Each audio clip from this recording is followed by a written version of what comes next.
My parents registered me as a willing donor for my brother's surgery without consent, calling it family duty. I didn't just refuse. I left the country behind and cut them off. Can you imagine dedicating your entire life to being the good son, only to discover you were nothing more than a spare part in your own family's twisted drama? That's my story.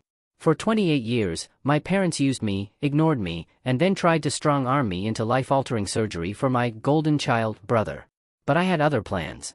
I'm 28 now, and I grew up as the older of two sons, but in what felt like the most lopsided family dynamic imaginable.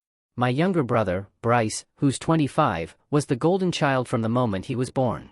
I mean it. My entire childhood felt like being a background extra in The Bryce Show, where every episode featured my parents fawning over their precious miracle baby, while I just stood there, holding the boom mic nobody asked me to hold. Let me paint you a picture. When I was 8 and Bryce was 5, I won first place in the regional spelling bee. I was so excited. I ran home, clutching my little trophy, burst through the front door, and found my mom on the phone with my grandmother, gushing about how Bryce had just learned to tie his shoes that day. At 5. When I tried to show her my trophy, she just waved me off, mouthed, "That's nice," and went right back to her conversation about Bryce's monumental achievement of basic motor skills. That, my friends, pretty much set the tone for the next 2 decades. Bryce was born with a congenital kidney condition, and yeah, it needed monitoring. I get it. That's stressful for any parent. But somewhere along the line, monitoring a medical condition morphed into treating Bryce like he was made of glass, while completely ignoring me, their other kid. Every single family vacation? Planned around what Bryce could handle. Every holiday? About making sure Bryce was comfortable. Every dinner conversation somehow circled back to Bryce's latest doctor appointment, Bryce's special diet, Bryce's need for extra rest. Meanwhile, I was over here getting straight A's, making the varsity basketball team as a sophomore, generally being the kind of kid any normal parent would be proud of. My reward? A half-hearted, good job, before they immediately dove back into whether Bryce's latest blood work showed improvement. The double standards in our house were so blatant, they'd make a reality TV producer drool. When I was 12, I wanted to join the school band.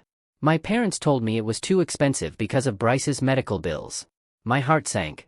3 months later, Bryce casually mentioned he thought video games were cool, and my dad came home with a brand new gaming console and 5 games. Cost probably 3 times what a used clarinet would have been. But sure, we needed to watch our spending. At 13, I asked if I could go to summer camp with my friend Derek. 2 weeks in the mountains, learning archery and canoeing. I'd been looking forward to it for months. Their response? No. Too expensive. Too far away. What if something happened with Bryce and they needed to focus on him? Derek went without me. He came back with stories about campfires and zip lines and his first kiss. I spent that summer mowing lawns in our neighborhood for pocket money while Bryce played his new video games in the air conditioning. 14. I made the honor roll every quarter. My school held a ceremony for honor roll students at the end of the year. Parents were invited. Mine didn't come. They had a scheduling conflict, which, surprise, turned out to be taking Bryce to a movie. I stood on that stage with all the other honor roll kids, their parents taking pictures, cheering. Nobody was there for me. When I turned 15, I asked for driving lessons. My mom said they didn't have time with all of Bryce's appointments. I ended up learning to drive from Derek's dad, who felt bad for me and taught me on weekends. My parents never noticed. Never thanked him. But they found plenty of time to teach Bryce when his turn came. Dad spent weeks with him, so patient, so encouraging. Mom even made a whole photo album of Bryce getting his permit, then his license. They threw him a small party to celebrate. I got nothing for mine. Not even a card. 16. I asked my parents if they could come to my championship basketball game. It was a huge deal. We were playing our rival school and I was starting point guard. My dad said they'd try to make it, but Bryce had a follow-up appointment that afternoon, and they didn't want to rush him. The appointment? A routine checkup. Not an emergency. Not a procedure. A 15-minute conversation with a doctor they'd been seeing for years. They didn't come. We won. I scored 18 points. I found out later that after Bryce's appointment, they took him to get ice cream because he'd been such a trooper about getting his blood drawn. Kid got ice cream for a blood test. I got nothing for leading my team to a championship victory. I came home to an empty house and leftover casserole in the fridge with a sticky note that said, "Heat for 3 minutes." Senior year, I applied to colleges completely on my own. Filled out every application, wrote every essay, researched every scholarship. My parents didn't help. Didn't ask. Didn't seem to care where I ended up. When I got accepted to my top choice with a partial scholarship, I told them at dinner. My mom said, "That's wonderful, honey," without even looking up from cutting Bryce's steak into smaller pieces because he wasn't feeling well. He was 17 years old. She was cutting his steak. By the time I graduated high school, I had learned to expect absolutely nothing from my parents. Bryce? He got a massive graduation party. Catered food, a DJ, 50 people. Family flew in from 3 states. Banners, balloons, a slideshow of his life. Mine? A card with $100 in it and a "we're proud of you" that sounded as genuine as a $3 bill. We had dinner at a chain restaurant, just the 4 of us, and my parents spent most of the meal talking about Bryce's upcoming college plans. I put myself through college with scholarships and part-time jobs while my parents paid Bryce's full tuition at a private university because he needed the extra support. I worked 25 hours a week at a campus computer lab on top of a full course load. I ate ramen more nights than I care to remember. I tutored other students for extra cash. I even sold my plasma twice a month because the clinic near campus paid $50 a pop. Meanwhile, Bryce lived in a nice dorm, had a fully paid meal plan, and got a new laptop every year. I graduated summa cum laude with a degree in software engineering. Bryce graduated with a 2.3 GPA in communications after taking 5 years to finish because he changed his major twice and failed a few classes. And guess who got the bigger celebration? Bryce got a week-long, all-expenses-paid vacation to Cancun as a graduation gift. I got a text message that said, "Congrats. Knew you could do it." A text message. No party. No trip. No dinner. But here's the thing. Despite everything, I never really held it against Bryce personally. He didn't ask to be born with a kidney condition. He didn't ask our parents to treat him like a deity while treating me like furniture. That was on them. Bryce and I weren't close, but we weren't enemies either. We just existed in parallel. Him in the spotlight, me in the shadows. After college, I moved to Seattle and started building my career as a software developer. I was good at it. Really good. All those years of being overlooked had given me a chip on my shoulder the size of Montana. And I channeled every bit of that into my work. I stayed late. I took on extra projects. I learned new programming languages on my own time. I made myself indispensable. Within 5 years, I had worked my way up to a senior position at a major tech company. I bought my own condo with a view of the water. I had a reliable car that I paid for. I had savings in the bank and investments growing. I built a life that had absolutely nothing to do with my family, and it felt so good. I kept minimal contact with my parents. A phone call on holidays if I felt like it, usually lasting about 10 minutes before the conversation inevitably turned to Bryce. A visit once a year, maybe, where I'd sit in my childhood home feeling like a guest who had overstayed his welcome. They never seemed to notice or care about the distance. They never asked about my job, my life, my friends. They never visited Seattle, never saw my condo, never met anyone I dated. Everything changed about 2 years ago when I got a call from my mom. Bryce's kidney condition had finally progressed to the point where he needed a transplant. His remaining kidney was failing, and dialysis was only a temporary solution. The doctors said he needed a living donor for the best outcome, and family members were the most likely to be compatible matches. Now, I want to be very clear about something. If my parents had called me up and asked, genuinely asked, if I would be willing to get tested to see if I was a match, I probably would have said yes. Despite everything, despite the years of neglect and favoritism, I'm not a monster. Bryce is still my brother. If I could help save his life, I would at least consider it. But that's not what happened. Instead, my mom called me in a panic, not to ask if I would get tested, but to inform me that I was already scheduled for testing at a transplant center near their home. She had given them my information, filled out preliminary paperwork on my behalf, and scheduled an appointment for the following week. She had used my old address, my social security number, which she apparently still had from when she used to do my taxes as a teenager, and had signed documents claiming to represent my interests. She spoke like this was already decided, like my participation was just a formality. "I knew you'd want to help your brother," she said, as if she was doing me a favor. "Family takes care of family. This is your duty as his brother. I went ahead and got everything set up so you wouldn't have to worry about the details." I sat there in stunned silence for a good 30 seconds. My duty? She had signed me up for invasive medical testing, and potentially major surgery, without even asking me first. Without so much as a, "Hey, would you be willing to consider this?" When I finally found my voice, I asked her to explain exactly what she had done. She got defensive immediately. "I just moved things along so we wouldn't waste time. Bryce doesn't have time to wait for you to think about it. He needs a kidney now, and you're the best chance he has." Did it occur to you to maybe ask me first? I said, my voice tight. Why would I need to ask? You're his brother. Of course you're going to help. This is what family does. That sentence. That single sentence told me everything I needed to know about how my parents viewed me.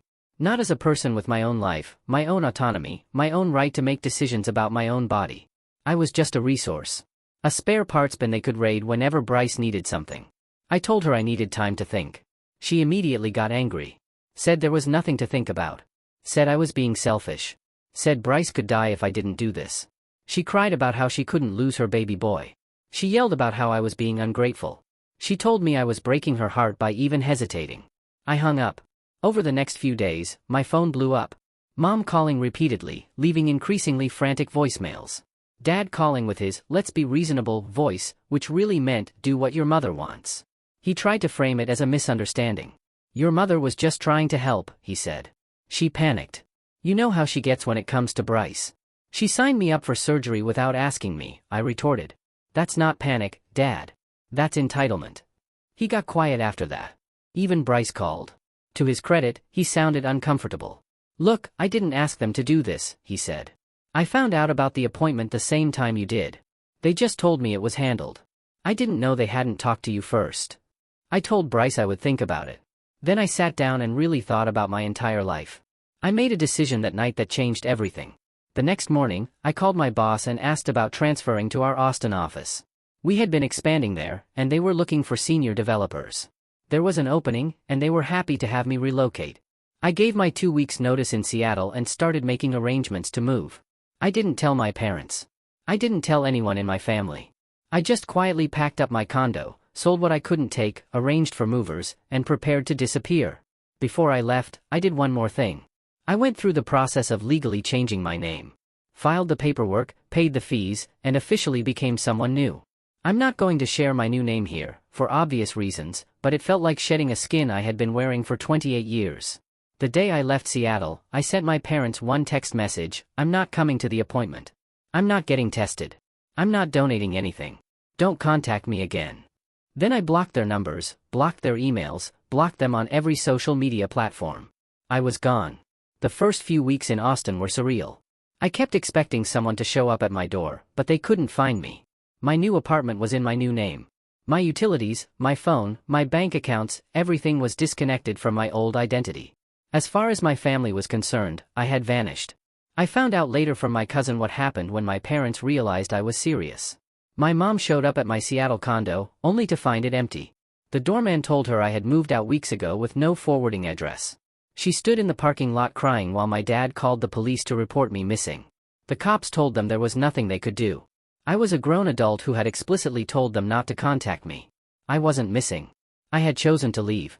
My mom didn't accept that. She called the police station 3 more times. She showed up in person and made a scene until they threatened to remove her. She filed a missing persons report that got rejected because I didn't meet the criteria. She called hospitals asking if anyone matching my description had been admitted. She even called the morgue, convinced I must have died because her precious oldest son would never abandon his family voluntarily. When all of that failed, she started calling everyone I had ever known. Derek got a call from her at 11 p.m. on a Tuesday asking if he knew where I was. He told her no and hung up. She called him back 3 more times that week. My college roommate got a call at his office in the middle of a meeting. Had to explain to his boss why some strange woman was calling his work number crying about her missing son. A girl I dated briefly 5 years ago got a Facebook message from my mom asking for any information about my whereabouts. My high school basketball coach got a letter in the mail asking him to help locate me. None of them knew anything. And even if they did, they wouldn't have told her. Most of them didn't even know my parents' names because I had stopped talking about my family years ago. My parents even drove to Seattle, 14 hours each way, and staked out my old office building for 3 days straight. They sat in their car in the parking lot from 7 a.m. to 7 p.m. watching people come and go, hoping to catch me arriving or leaving. When that didn't work, they started approaching random employees, walking to their cars, showing them photos of me from their phones, asking if anyone recognized me. One woman got so freaked out, she called security. HR eventually sent a formal cease and desist letter threatening legal action if they didn't leave the premises immediately. My dad tried a different approach. He called the company's mainline pretending to be a potential client. The receptionist said no one by that name worked there. He called back several more times with different stories. Eventually, they traced the calls and added his number to the block list, too. Meanwhile, I was building a new life in Austin. The city agreed with me. I liked the heat, the sprawl, the way people minded their own business. I found an apartment complex where nobody asked questions, and the maintenance guy just nodded at me in the elevator. I made new friends at work, people who knew me only as the person I had chosen to become. Nobody asked about my family. Nobody expected me to fly home for holidays. Nobody wondered why I never mentioned parents or a sibling. I got a promotion within 6 months, leading a small team working on a new product launch. My boss pulled me aside after the project shipped successfully and told me I was on track for director level if I kept it up. I started maxing out my 401k contributions. I built an emergency fund with 18 months of expenses. I bought furniture that I actually picked out myself instead of taking hand-me-downs. I painted my bedroom walls a color I liked. I joined a rock climbing gym near my apartment because I wanted to try something new. That's where I met Jenna. She was belaying for a friend when I walked in for my first lesson. We started talking. She was a nurse at one of the big hospitals downtown. She had a laugh that made me want to tell jokes just to hear it again. We got coffee after my lesson ended. Then dinner 2 days later. Then we were dating. After a few months together, I told Jenna the whole story. We were sitting on my couch, takeout containers on the coffee table, some movie playing in the background that neither of us was watching. I told her about the favoritism, the neglect, the spelling bee trophy nobody cared about, the championship game nobody attended. I told her about my mom signing me up for surgery without asking. I told her about the name change, the move, the blocking of all contact. She listened without interrupting. When I finished, she was quiet for a long moment. Then she said, "Your body is your body. Nobody gets to volunteer it for you. Not even family. Especially not family who never treated you like family in the first place." I knew right then I was going to marry this woman. About a year after I moved, my cousin reached out with an update. Bryce's condition had gotten worse. He was on dialysis full-time now, going to a center 3 times a week for 4-hour sessions. The wait for a cadaver kidney could be years. My parents were still desperately searching for me, convinced that if they could just find me, they could fix everything. 6 months ago, my cousin called again. "Your parents hired a search service," she said. "Some company that specializes in finding people who don't want to be found. They're getting desperate." "How much did they pay?"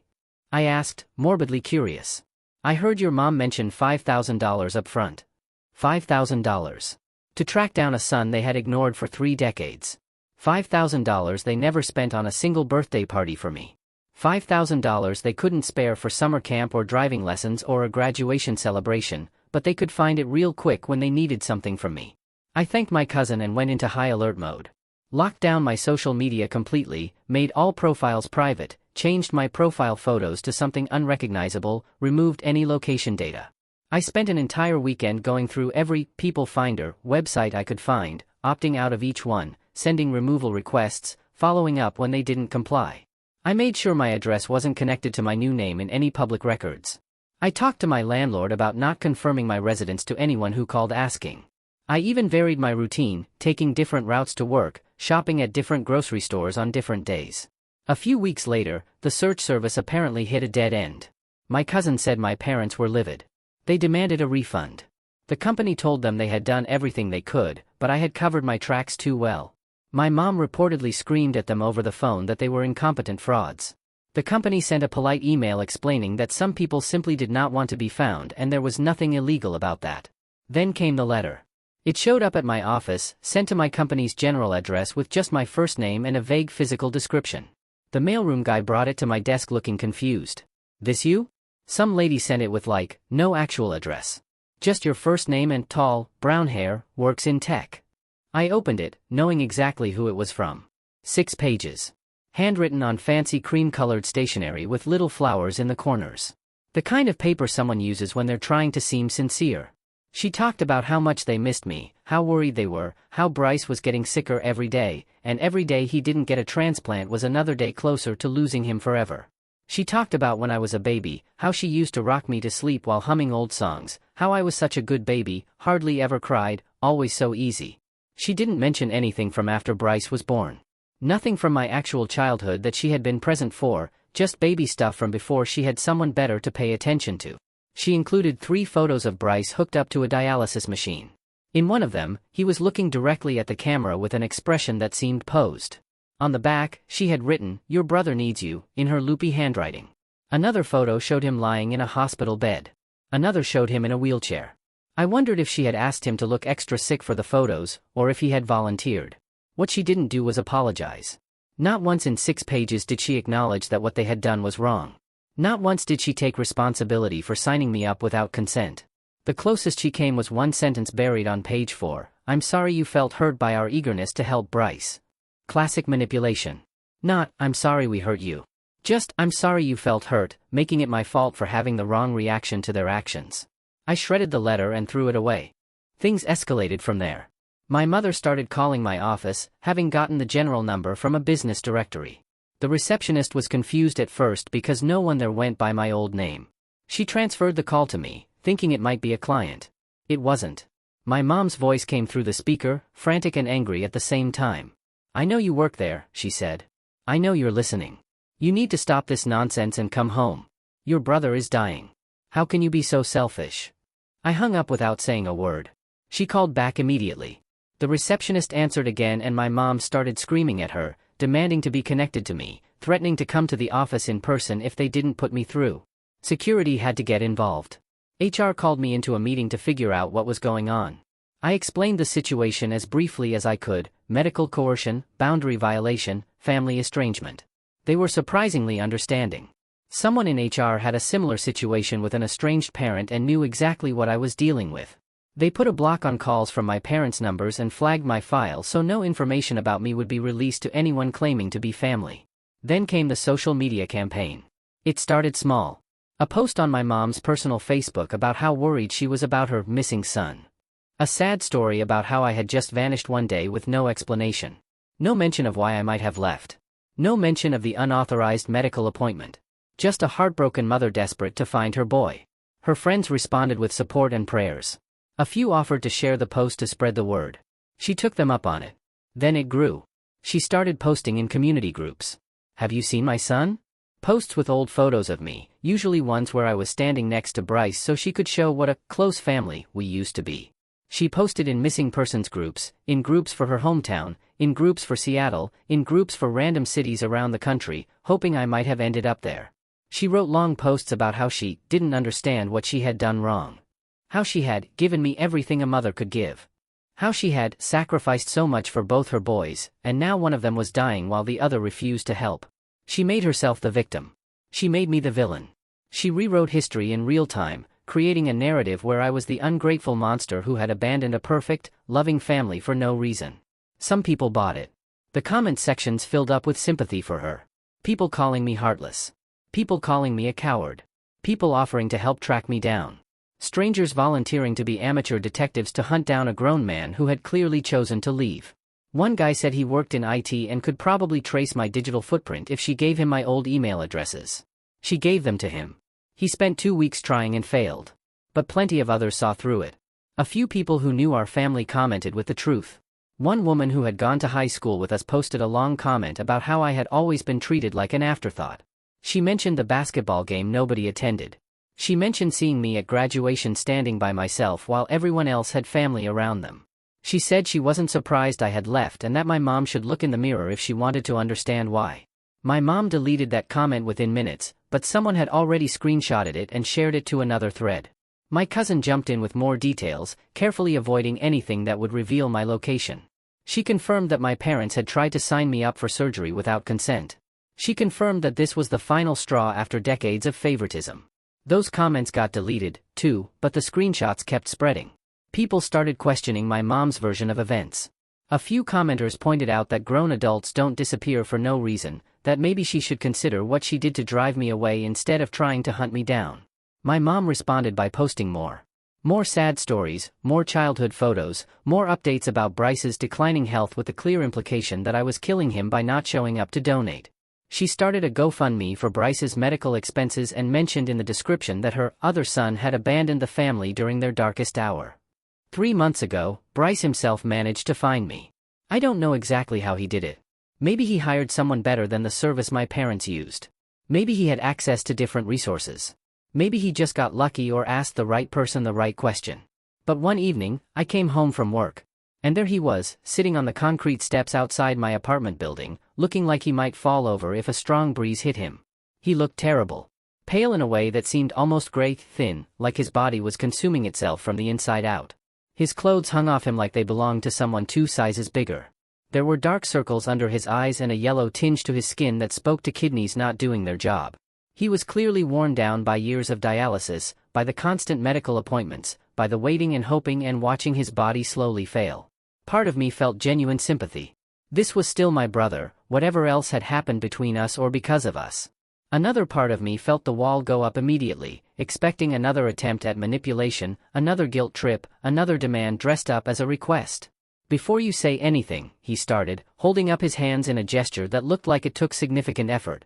"I'm not here because Mom and Dad sent me. They don't know I found you. I'm not going to tell them where you are or what name you're using or anything else. That's not why I came." I stood there with my keys in my hand, apartment door 10 feet away, easily walkable past him if I chose to. "Then why did you come?" "Because I needed to talk to you, brother to brother. Not through letters or phone calls or social media posts. Face to face." I considered just walking past him. Considered telling him to leave.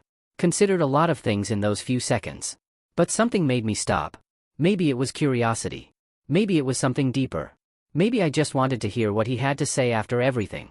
5 minutes, I said. "Talk." He took a breath. "I know what they did was wrong. Signing you up without asking. I told them not to do it that way, but they didn't listen." He paused.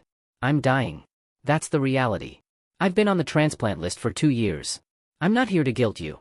I just wanted to look you in the eye and say, I'm sorry. For all of it. For how they treated you our whole lives. I saw it. You deserved better. And I'm sorry I didn't say something sooner." He stood up slowly, wincing. "If you're not willing to get tested, I understand. It's your body and your choice." He started walking toward a car at the curb. I watched him go. "Bryce!" I called out. He turned. "I'll think about it." He nodded and left. I thought about it for weeks. Then I made a decision. I went to a transplant center in Austin, completely independent of my parents, and got the full workup done. Figured there was no point agonizing over whether to donate if I wasn't even a match. Results came back 2 weeks later. I'm not a match. Tissue compatibility issues. Even if I wanted to donate to Bryce, I couldn't. I told Bryce over video call. He took it better than expected. "Honestly, I'm relieved," he said.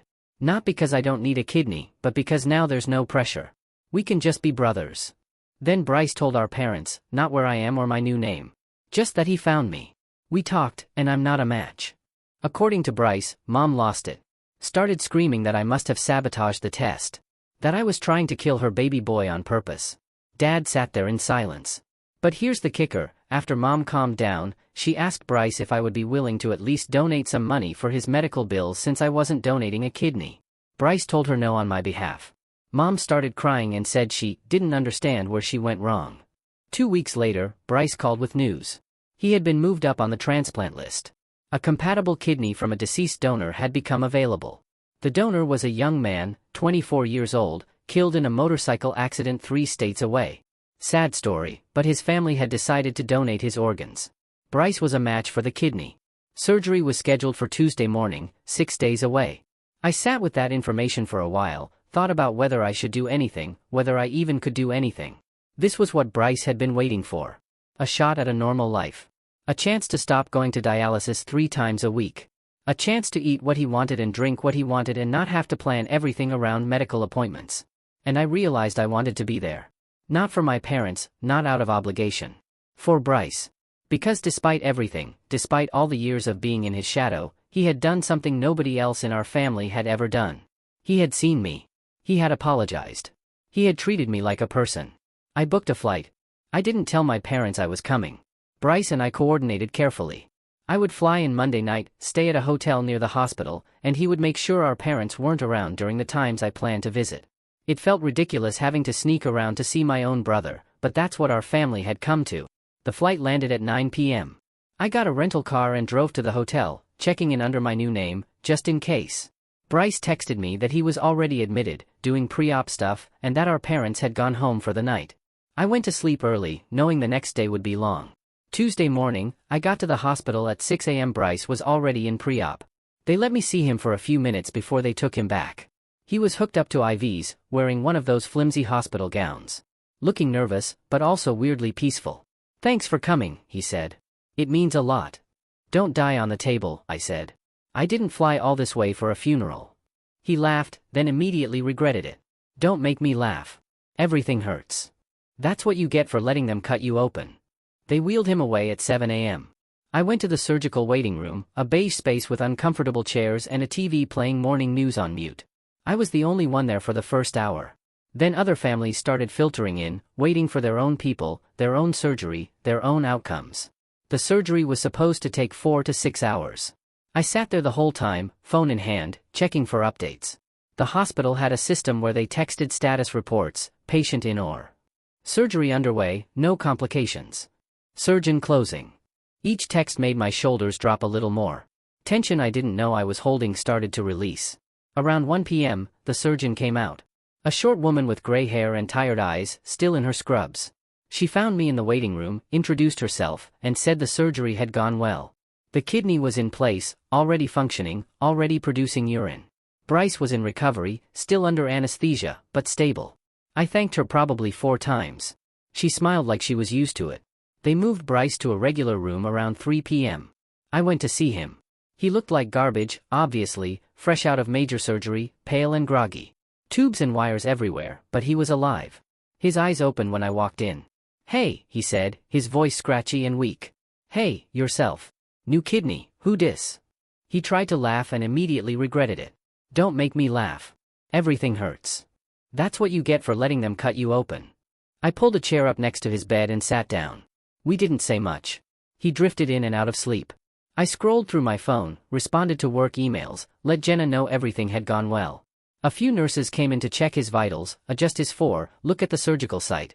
Each one gave me a little nod like they understood why I was there. Around 6 p.m., Bryce woke up more fully. He was able to talk in complete sentences. The first thing he said was, "You stayed the whole time? Where else was I going to go? I don't know anyone in this city. You could have left. Nobody would have blamed you." "Yeah, well, I'm here." He looked at me for a long moment. "Thanks," he said. "Really." I stayed at the hospital until 9 p.m., then went back to my hotel. I returned early the next morning and repeated the process. Sat with Bryce, talked when he was awake, worked on my laptop when he wasn't. Made sure to check the parking lot before I left each night, scanning for my parents' car, ready to leave through a different exit if I saw it. I stayed in town for 3 days total, visiting Bryce during hours when I knew our parents wouldn't be there. He had their schedule memorized.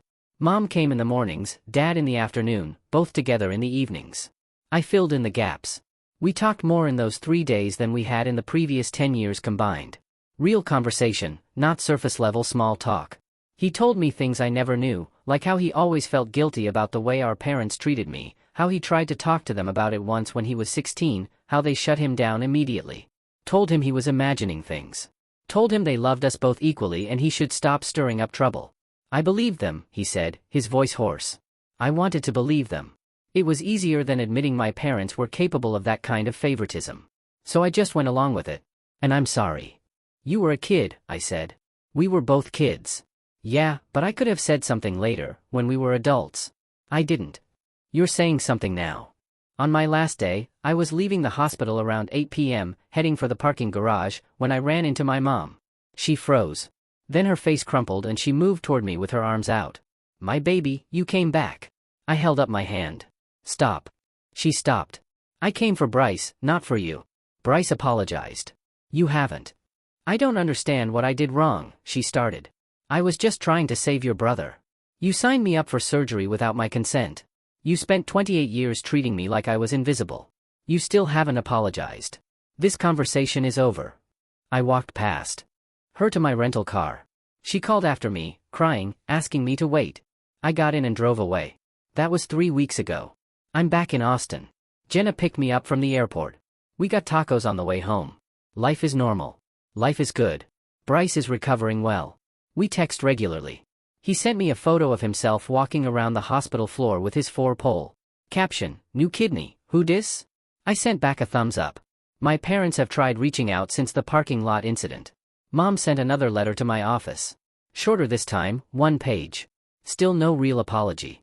Dad tried calling Bryce's phone while I was there, hoping I would answer. I didn't. So, what do you guys think? Did I do the right thing by cutting them off? Or should I have tried to make them understand? Have you ever had to choose yourself over family? I'd really love to hear your thoughts in the comments below.